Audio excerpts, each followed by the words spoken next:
ગાંધીની ભારત જોડો ન્યાય યાત્રાને લઈને એક મહત્વના સમાચાર મળ્યા છે। રાહુલ ગાંધીની યાત્રાના કાર્યક્રમમાં ફેરફાર કરવામાં આવ્યો। ગુજરાતમાં આવતીકાલે પણ યથાવત રહેશે રાહુલ ગાંધીની યાત્રા। આવતીકાલે તાપીમાં જ રહેશે રાહુલની યાત્રા। આજે સાંજે મહારાષ્ટ્રના નંદુરબારમાં પ્રવેશવાની હતી આ યાત્રા। 12 માર્ચથી નંદુરબારથી ફરી શરૂ થશે આ યાત્રા।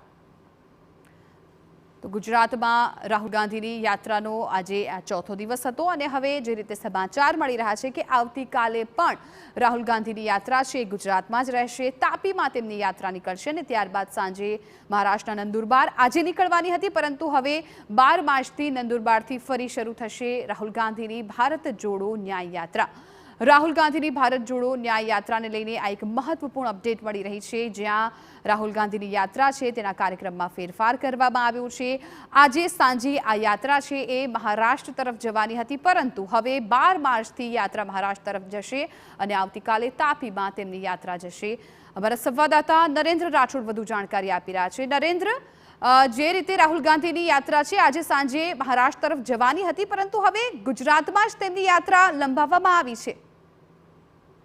જી, આવતીકાલે, કારણ કે યાત્રામાં છે એક અઠવાડિયામાં એક દિવસનો ગેપ રાખવામાં આવતો હોય છે કે જેને વિશ્રામ ડે તરીકે ઓળખવામાં આવતો હોય છે, અને આવતીકાલે એ રિઝર્વ ડે રાખવામાં આવ્યો છે અને એના જ કારણે, કારણ કે જે રૂટીન ટાઈમ ટેબલ છે એમાં આજે 4:30 કલાકે સોનગઢ બાદ નવાગામ જે આવેલું છે મહારાષ્ટ્ર બોર્ડર પર, ત્યાંથી મહારાષ્ટ્રમાં યાત્રા જતી રહેવાની હતી, પરંતુ હવે કાર્યક્રમમાં ફેરફાર કરવામાં આવ્યો છે અને આજે તાપી જિલ્લામાં જ રાત્રિ રોકાણ રાહુલ ગાંધીની યાત્રા કરશે એ પ્રકારની તમામ તૈયારીઓ કરી દેવામાં આવી છે। અને આવતીકાલે રિઝર્વ ડે છે, ત્યારે આવતીકાલે કોઈ પણ સમયે રાહુલ ગાંધી અને સમગ્ર યાત્રા છે એ તાપીથી ત્યારબાદ મહારાષ્ટ્રમાં જનાર છે અને લગભગ 5 થી 6 દિવસ, લગભગ 17મી તારીખે આ યાત્રાનું સમાપન મહારાષ્ટ્રમાં થવાનું છે।